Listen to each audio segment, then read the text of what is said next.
तो ये कहानी शुरू होती है ताकेरू से, एक चोमुसा हाई स्कूल का लड़का जो बहुत एक्साइटेड है एक ऑल गर्ल्स स्कूल में एडमिशन लेने के लिए, जिन्होंने अभी अभी लड़कों को एडमिशन देना शुरू किया है। और इससे ताकेरू को ये उम्मीद होती है कि अब वो शायद एक गर्लफ्रेंड बना पाएगा, क्योंकि अब वो हर समय खूबसूरत लड़कियों से घिरा रहेगा, जैसे हारुको उसकी बचपन की दोस्त, जिसका प्लॉट कुछ ज्यादा ही बड़ा है और जो साफ तौर पर उससे प्यार करती है। और जैसे ज्यादातर एनिमे में होता है, ताकेरू का हरम जिंदगी यही से और बढ़ेगा और जल्द ही वो एनिमे गॉड्स का शुक्रिया अदा करेगा कि उसे इतना कमाल का ब्लेसिंग मिला और वेंडिंग मशीन के रूप में रिवॉर्न होने जैसी किसी बेवकूफी की बजाय।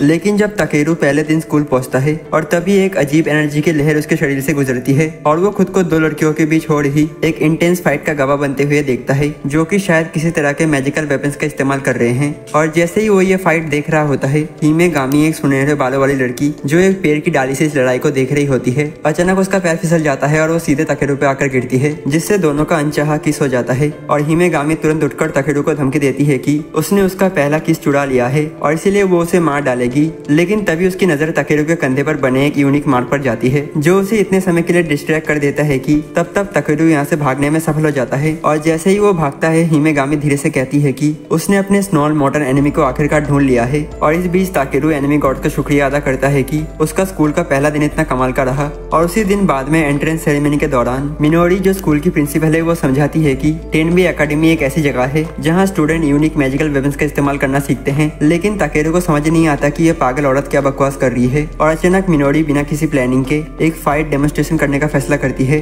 ताकि नए स्टूडेंट को दिखाया जा सके कि ये स्कूल इतना खास क्यों है। और चौंकाने वाली बात ये होती है कि हिमेगामी खुद को इस डेमोन्स्ट्रेशन के लिए वॉलंटियर करती है और साथ ही ताकेरू को भी स्टेज पर उसके साथ आने के लिए नॉमिनेट कर देती है। और ताकेरू इन सबसे पूरी तरह कंफ्यूज होता है कि आखिर चल क्या रहा है और उसे समझ नहीं आता कि उसे अपने पहले दिन ही किसी लड़की से लड़ाई क्यों करनी पड़ रही है। लेकिन फिर भी वो उसे एक फ्रेंडली डुएल समझकर मान जाता है, ये जाने बिना कि हिमेगामी उसे अपना मॉडल एनिमी मानती है। और हारुको इस फाइट का विरोध करती है क्योंकि वो जानती है कि उसका बचपन का दोस्त इन सब के लिए तैयार नहीं है। लेकिन ताकेरू उसे भरोसा दिलाता है कि वो ठीक रहेगा, क्योंकि उसे मार्शल आर्ट ट्रेनिंग मिली हुई है। लेकिन जैसे ही फाइट शुरू होती है, ताकेरू को एहसास होता है कि ये कोई नॉर्मल फाइट नहीं है, क्योंकि हिमेगामी अचानक एक लाइटनिंग समन करती है और शॉक को ताकेरू की ओर फेंक देती है। लेकिन जैसे ही हारुको से बचाने के लिए जंप करने वाली होती है, एक बिल्कुल अलग लड़की जिसका नाम इनाहो है, वो अचानक स्टेज पर कूद जाती है और सबको चौंकाते हुए हिमेगामी का अटैक ब्लॉक कर देती है। और ताकेरू के साथ साथ सभी स्पेक्टेटर्स के लिए ये बहुत बड़ा सरप्राइज होता है, जो अब भी नहीं समझ पा रहा है कि ये सब क्या हो रहा है। और इस बीच मिनोरी स्टन रह जाती है ये देखकर कि इनाहो के पास जो वेपन है वो ओरिजिनल 8 मेकन में से एक है। और ये वेपन दरअसल ऐसे हथियार हैं जिन्हें ओरिजिनली गॉड्स द्वारा इस्तेमाल करने के लिए बनाया गया था। लेकिन इससे भी ज्यादा शॉकिंग तब होता है जब इनाहो लड़खड़ाते हुए सीधे ताकेरू के बाहों में गिर जाती है और खुद को उसकी फियोंसे बताती है। और वो उसे मास्टर ताकेरू कहकर बुलाती है और उसके गालों पर एक किस कर देती है। और एक बार फिर ताकेरू एनिमे गॉड का शुक्रिया अदा करता है कि उसकी स्कूल लाइफ इतनी जल्दी मजेदार बन गई। लेकिन हारुको ये सब देखकर आग बबूला हो जाती है,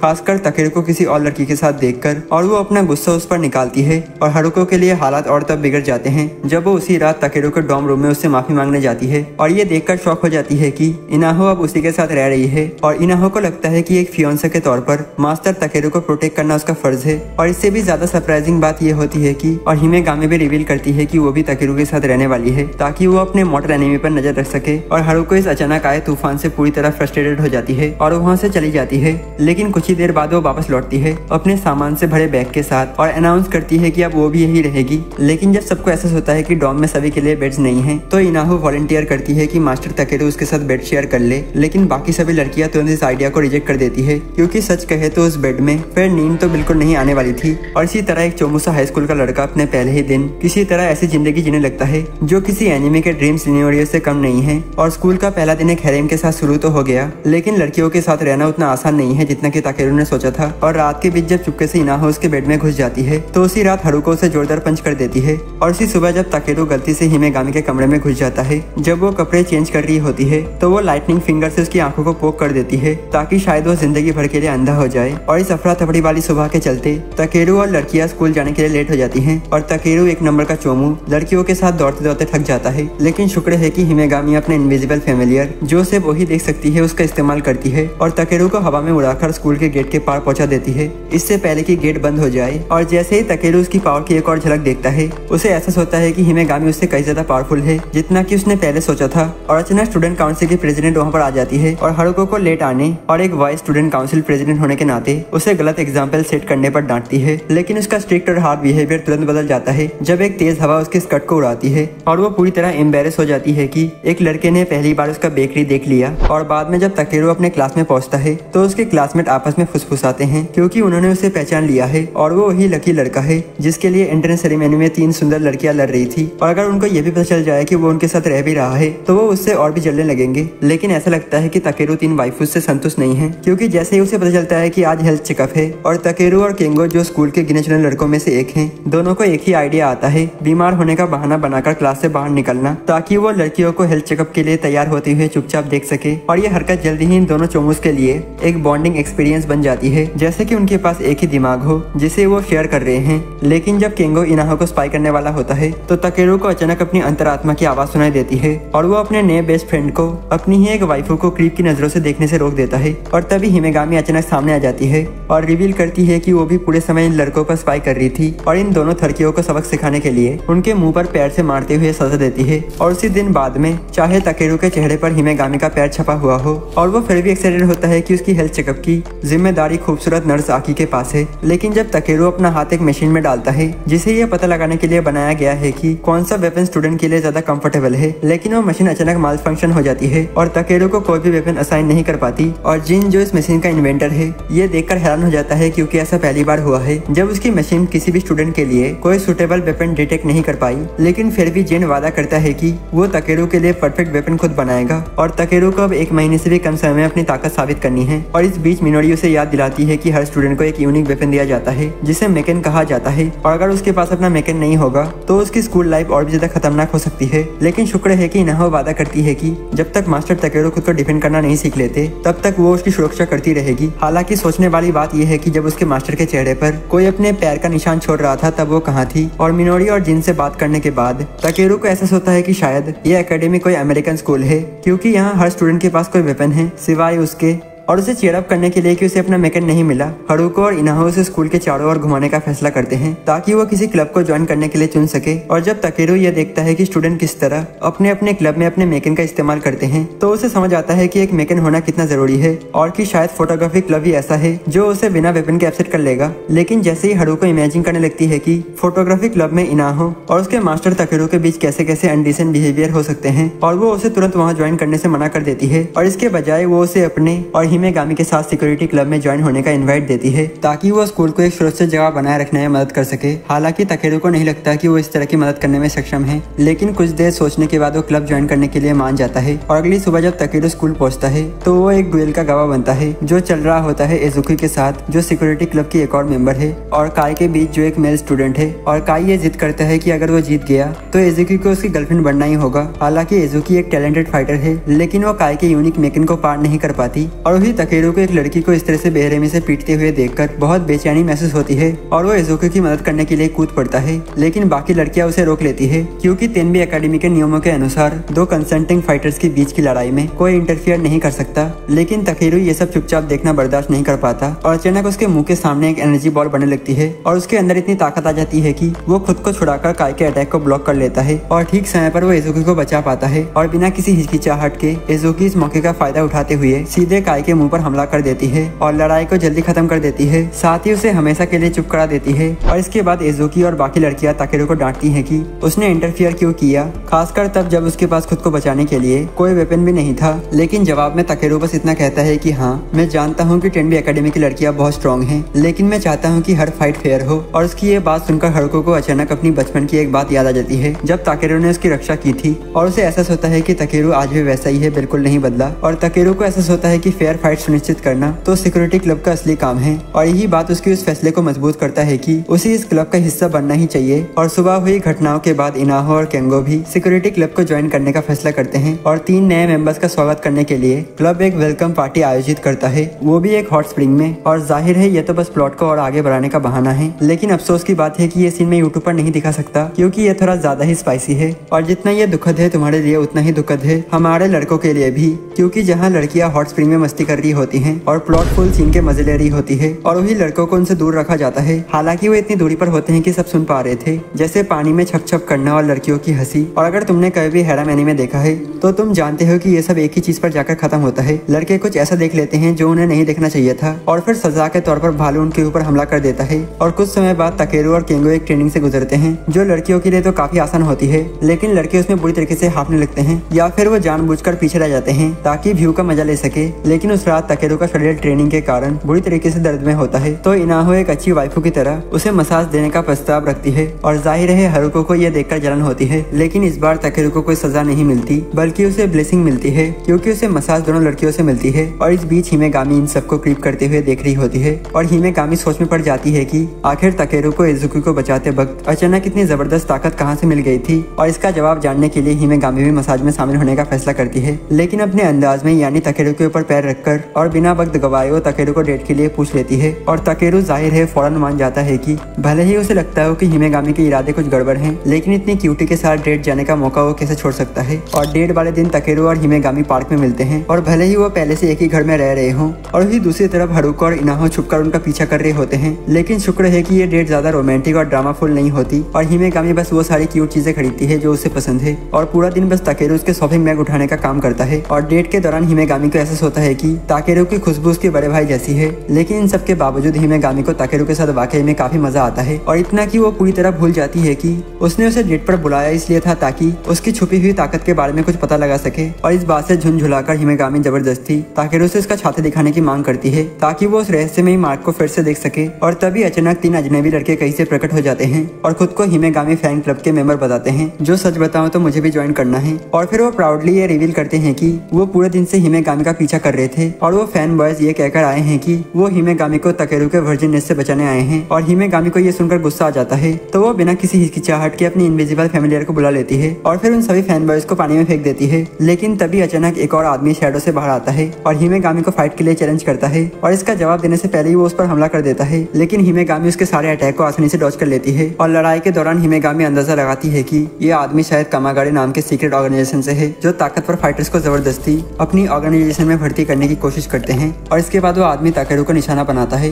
और जैसे ही हिमेगामी उसे बचाने के लिए कूदती है, दोनों पानी में गिर जाते हैं, लेकिन गिरते वक्त उनके होठ आपस में टकरा जाते हैं और फिर ताकेरू एक असली चैट की तरह पानी से छलांग मारता है, हिमेगामी को अपनी बाहों में उठाए हुए। और इसी बीच हारुको और बाकी सबको तुरंत एहसास हो जाता है कि ये ताकेरू जो अब निकला है वो पहले जैसा नहीं है। और जैसे जैसे लड़ाई आगे बढ़ती है, ताकेरू के बॉडी में वो रहस्यमय मार्क दोबारा दिखाई देता है और फिर वो एक फिनिशिंग ब्लो मारकर दिन को बचा लेता है। लेकिन जैसे ही लड़ाई खत्म होती है, ताकेरू वापस नॉर्मल हो जाता है और उसे कुछ भी याद नहीं होता कि अभी क्या हुआ था। और हिमेगामी उसे बताती है कि उसने उसकी जान बचाई है और थैंक यू के तौर पर उसे एक और किस देती है। और जाहिर है बाकी सब लोग ये सब देखकर फिर से जल उठते हैं, खासकर केंगो जो ताकेरू के ब्लेसिंग हैरम लाइफ को कोस रहा है। और स्कूल के एक दिन हारुको ताकेरू के लिए एक बेंटो तैयार करती है जिसमें सिर्फ हरे मटर होते हैं, क्योंकि वो जानती है कि ताकेरू को मटर बिल्कुल पसंद नहीं। और कुछ देर बाद हारुको को चिंता होती है कि कहीं वो ताकेरू के ऊपर बहुत ज्यादा सख्ती न कर दे, वरना वो किसी दूसरी लड़की के पास न चला जाए। और इसी बीच स्टूडेंट काउंसिल को खबर मिलती है कि कई स्टूडेंट बिना बजाय हमला होने की शिकायत कर रहे हैं और इसलिए वो सिक्योरिटी क्लब को ये मामला जांचने के लिए भेजते हैं। लेकिन क्योंकि बाकी मेंबर्स एक आर्म रेसलिंग कंपटीशन की निगरानी कर रहे होते हैं और ताकेरू को मजबूरन यूरिची के साथ टीम बनानी पड़ती है, एक लड़की जो ताकेरू से बहुत नफरत करती है। और यूरिची की नफरत का कारण ये है कि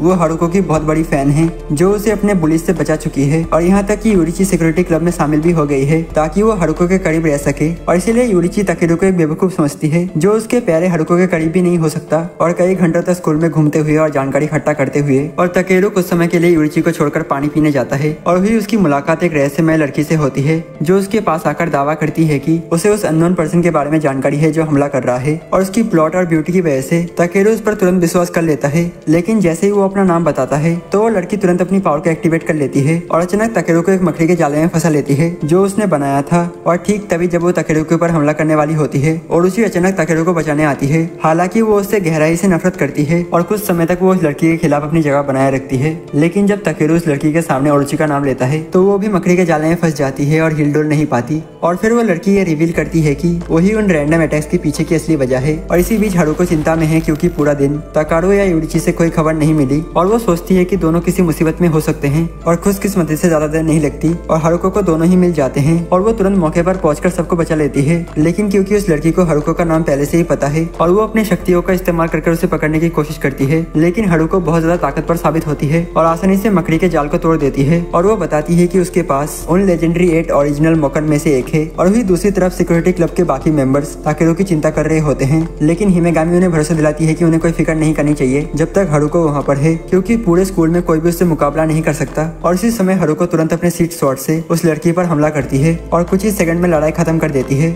लेकिन जब लड़की थोड़ी देर बाद होश में आती है तो उसे याद नहीं होता कि उसके साथ क्या हुआ या फिर उसने स्टूडेंट्स के ऊपर हमला क्यों किया। और कहीं और एक रहस्यमय औरत निराश होती है और उसे पता चलता है कि जिस स्टूडेंट को वो कंट्रोल कर रही थी वो असफल रहा, लेकिन वो हारुको की ताकत से प्रभावित होती है। और अगले दिन क्लास में इनाहो सो जाती है और सपना देखती है जब उसने ताकेरू से 8 साल पहले पहली बार मुलाकात की थी, जब वो अपनी ट्रेनिंग कर रही थी और उसकी जेंटल स्माइल से वो प्यार में पड़ गई थी। और कुछ दिन बाद मिनोरी ताकेरू और इनाहो को उनकी क्लास में सिखाते हैं कि कैसे अपने एलिमेंट को कंट्रोल करे, जो कि सभी जिंदा चीजों में पाई जाने वाली एक एनर्जी है। और अगर इसे मास्टर कर लिया जाए तो यूजर अद्भुत चीजें कर सकता है, जैसे अपनी उंगलियों से बिजली छोड़ना या फिर जैसा मिनोरी दिखाती है बिना किसी मेहनत के एक बड़े आदमी को मोटी दीवार के बाहर फेंकना। हालांकि ताकेरू और बाकी लोग भी अभी तक मिनोरी के लेवल तक नहीं पहुंचे हैं, पर वो अपने एलिमेंट को कंट्रोल करने में कुछ बेसिक स्किल दिखाते हैं। और स्कूल के बाद ताकेरू और इनाहो साथ में ग्रोसरी शॉपिंग पर जाते हैं अपने डॉर्म रूम के लिए खाना खरीदने, लेकिन इनाहो असल में ज्यादा स्नैक्स खरीदने में दिलचस्पी रखती है। और इसके बाद वो डोमेट्री लौटते हुए बारिश की वजह से रुककर आराम करते हैं। तो इनाहो बताती है कि जिस दिन उसने और मास्टर ताकेरू ने पहली बार मुलाकात की थी और उस दिन भी बारिश हो रही थी, लेकिन ताकेरू को उस दिन की कोई याद नहीं होती और इसीलिए इनाहो उसे उस दिन क्या हुआ था इसके बारे में कुछ संकेत देती है,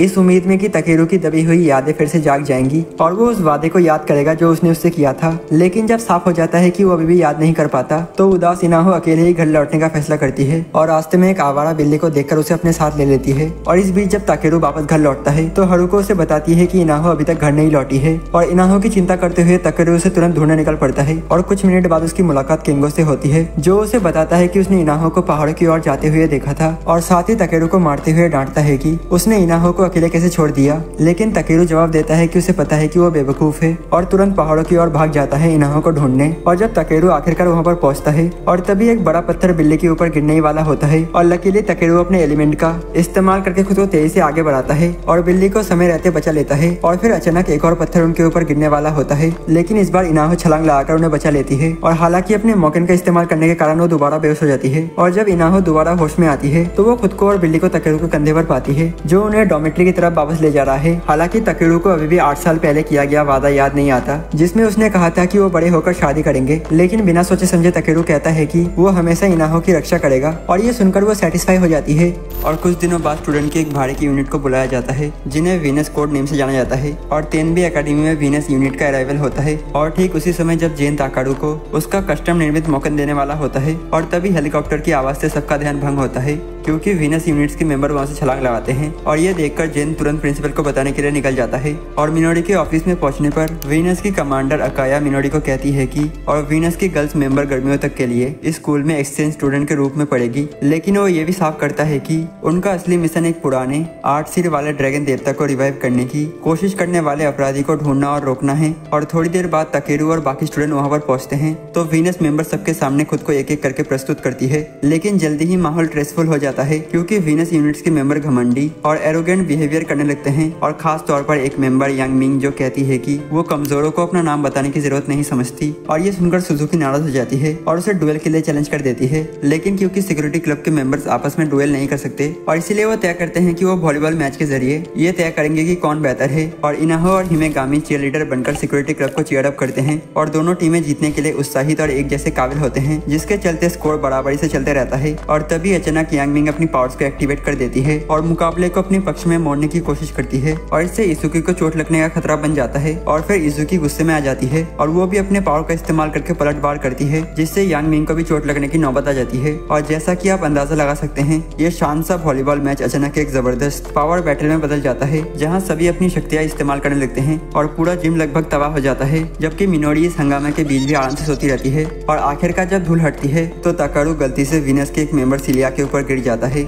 जो ये मान लेती है कि ताकारू ने उसे हीरो की तरह बचाने के लिए छलांग लगाई थी। और अब ये बात हारुको और बाकी लड़कियों को और भी गुस्सा दिला देती है, क्योंकि मैच का कोई साफ विजेता नहीं बन पाया और दोनों टीमें मान लेती है कि एक दूसरे की ताकत का सम्मान करना ही बेहतर है। और अगले दिन वीनस की लड़कियां पहली बार क्लास में आती है और सिलिया बहुत खुश हो जाती है जब उसे पता चलता है कि वो ताकेरू के ही क्लास में है, क्योंकि उसे यकीन है कि ताकेरू ने उसे बचाकर हीरो जैसी बहादुरी दिखाई थी और जिसके चलते वो उसके प्यार में पड़ चुकी है। और ताकेरू के साथ एक और लड़की को देखकर इनाहो के साथ साथ बाकी लड़के भी चिढ़ जाते हैं और इनाहो तो सीधे सिलिया से कह देती है कि वो उसके फियांसे से दूर रहे। और स्कूल के बाद सिलिया अपने वीनस दोस्तों से कहती है कि उसे ताकेरू के मैनली और बहादुर स्वभाव से पागलों की तरह प्यार कर बैठी है। और वीनस की बाकी लड़कियां भी सिलिया का साथ देने का फैसला करते हैं और उसे ताकेरू का दिल जीतने में मदद करेगी। और फिर उसी रात वो एक प्लानिंग करते हैं ताकि सिलिया ताकेरू के साथ एक डेट पर जा सके बिना उसके हैराम वाइफस के बिना और लड़कियों को रास्ते से हटाने के लिए। और अगले दिन वीनस की लड़कियां इनाहो को कुछ स्वीट्स और एक फूली हुई ताकेरू डॉल के जरिए धोखे से कहीं और ले जाती है। और हैरानी की बात यह है कि इनाहो उसे असली ताकेरू मान लेती है और उसे जरा भी अंदाजा नहीं होता कि ये सब वीनस की एक चाल है।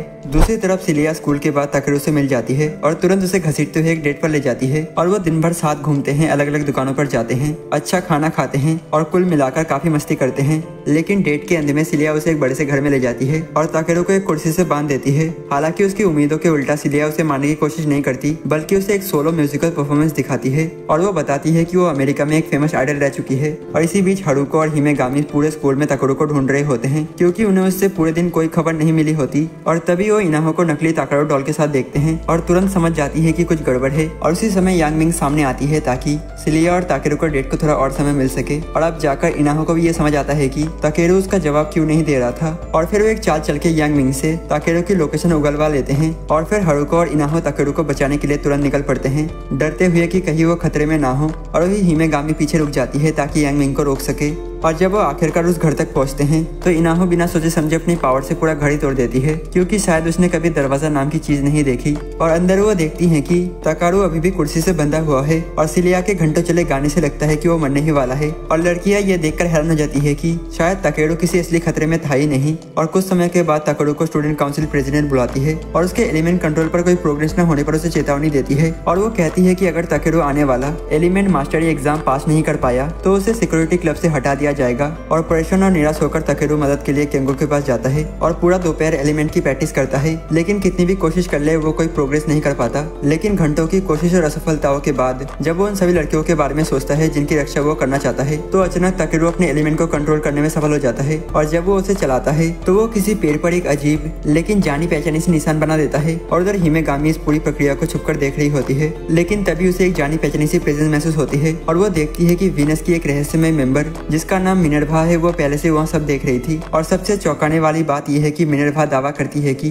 वो हिमेगामी के फैमिलियर स्पिरिट को देख सकती है। और तभी हिमेगामी के सभी फैमिलियर स्पिरिट्स मिनर्वा पर हमला करने के लिए दौड़ पड़ते हैं, लेकिन वो बहुत आसानी से उन हमलों से बच जाती है। और तभी खुद हिमेगामी लड़ाई में कूदने की तैयारी करने लगती है, लेकिन मिनर्वा जवाब देती है कि उसे हिमेगामी से लड़ने में कोई इंटरेस्ट नहीं है क्योंकि उसका असली मिशन तो ये है कि वो एक दिन हिमेगामी और ताकेरू दोनों को कामेगाड़ी ऑर्गेनाइजेशन में भर्ती करे क्योंकि दोनों के पास एक यूनिक और पावरफुल एनर्जी है। और अगले दिन स्कूल में ताकेरू आखिरकार अपना एलिमेंट मास्टरी एग्जाम पास कर लेता है और सिक्योरिटी क्लब से बाहर होने से बाल बाल बचता है। और सिलिया भी उसे कांग्रेचुलेट करने आती है और इनाम के तौर पर एक और डेट ऑफर करती है। और कुछ ही दिन बाद ताकेरू को प्रिंसिपल के ऑफिस बुलाया जाता है ताकि उसे उसका ऑफिशियली मौकन दिया जा सके। लेकिन उसे बताया जाता है कि उसका मौकन तब तक एक्टिव नहीं होगा जब तक कि उसके ओपोनेंट का मौकन पहले एक्टिवेट न हो जाए। और उधर कामेगाड़ी ऑर्गेनाइजेशन की दो जुड़वा बहनें ताकेरू के असली पावर को रिवील करने की प्लानिंग करते हैं। लेकिन तभी उनकी बड़ी बहन किकियो सामने आती है और वादा करती है कि वो खुद ताकेरू की असली ताकत बाहर लाएगी। और उसी दिन जब हारुको स्कूल जा रही होती है तो उसे वो दिन याद आता है जब ताकेरू ने अपनी जान की परवाह किए बिना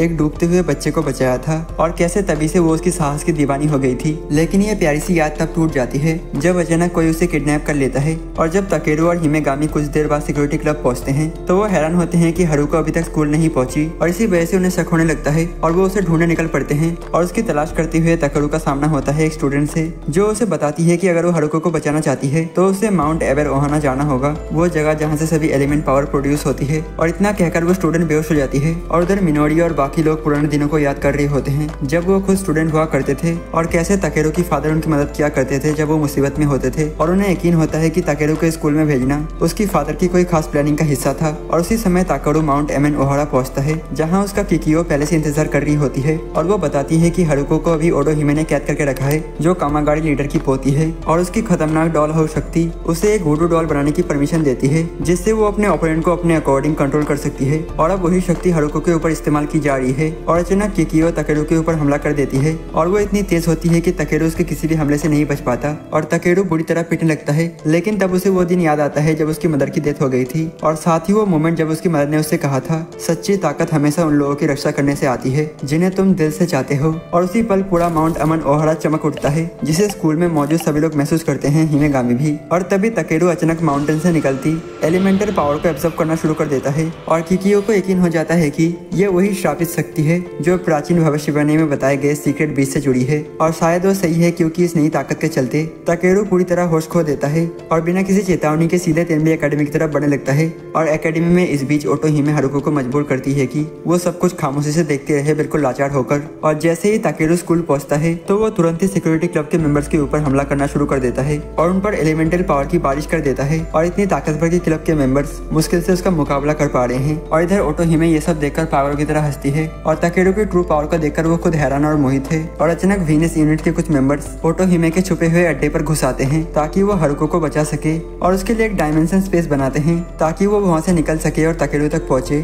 और उम्मीद करते हुए कि वो उसे रोक सकेगी इससे पहले कि काफी देर हो जाए। और अब वापस स्कूल में ताकेरू अपने आसपास की सभी एलिमेंटल एनर्जी को एब्जॉर्ब कर रहा होता है, जिससे बाकी सभी को चिंता हो जाती है कि कहीं ये ताकत उसके शरीर को अंदर से खत्म न कर दे। और इसी बीच एक पोर्टल अचानक खुलता है और उसमें से हारुको बाहर आती है अपने लेजेंडरी मॉकिन को हाथ में थामे हुए, और बाकी सभी लोग उसे देखकर राहत की सांस लेते हैं। लेकिन ताकेरू उसे देखते ही उस पर सीधा हमला कर देता है, पर सरप्राइजिंगली हारुको उसका हमला बहुत आसानी से रोक लेती है। और जैसे ही ताकेरू अगला हमला करने की तैयारी करता है, हारुको बिजली की रफ्तार से उस पर झपटती है और अपनी तलवार उसके सीने के आर पार कर देती है, सीधे उस जगह पर जहाँ पर सारे एलिमेंटल एनर्जी इकट्ठा हो रही थी। और इस अटैक से उस एनर्जी का सोर्स तबाह हो जाता है और ताकेरू को बचा लिया जाता है बिना उसे परमानेंट रूप से नुकसान पहुंचाए। और जैसे ही ताकेरू अपने नॉर्मल फॉर्म में लौटता है तो हारुको खुद को रोक नहीं पाती और फूट फूट कर रोने लगती है, क्योंकि वो और बाकी सभी लोग इस बात से बहुत राहत महसूस कर रहे होते हैं कि ताकेरू सही सलामत है। लेकिन उनका ये प्यारा पल ज्यादा देर तक नहीं टिकता, क्योंकि तभी किकियो दोबारा लौट आती है, इस बार अपने कुछ और डिसाइपल्स के साथ, और ताकेरू को कमी गाड़ी में शामिल होने का प्रस्ताव देती है उसकी कमाल की पावर्स को देखकर। लेकिन ताकेरू बिना एक सेकंड की भी देरी किए तुरंत साफ इनकार कर देता है और इसके जवाब में किकियो उसे चेतावनी देती है कि चाहे वो अभी इनकार कर दे, लेकिन एक दिन वो जरूर कमेगारी का हिस्सा बनेगा। और सिर्फ वही नहीं, एक दिन वो टेनबी एकेडमी पर भी कब्जा कर लेंगे। लेकिन सिक्योरिटी क्लब के बाकी मेंबर्स उनके इन दावों का विरोध करते हैं और वादा करते हैं कि वो स्कूल को कभी भी उनके हाथों में जाने नहीं देंगे। और जब किकियो को एहसास होता है कि फिलहाल वो संख्या में कम है तो वो हार मानती है और वहाँ से चली जाती है। लेकिन जाते जाते वादा करती है कि वो ताकेरू का नाम कभी नहीं भूलेगी। और इसके बाद टेनबी एकेडमी में जिंदगी दोबारा नॉर्मल हो जाती है और ताकेरू अपनी ट्रेनिंग जारी रखता है। और सीजन 1 खत्म होता है इस सीन के साथ कि ताकेरू अपने ओवरपावर वाइफूज के हैरम से घिरा हुआ है। और जाने से पहले वीडियो को लाइक और चैनल को सब्सक्राइब कर देना। और तब तक के लिए हम फिर मिलते हैं किसी और नए एनिमे के साथ। तब तक के लिए सायनारा।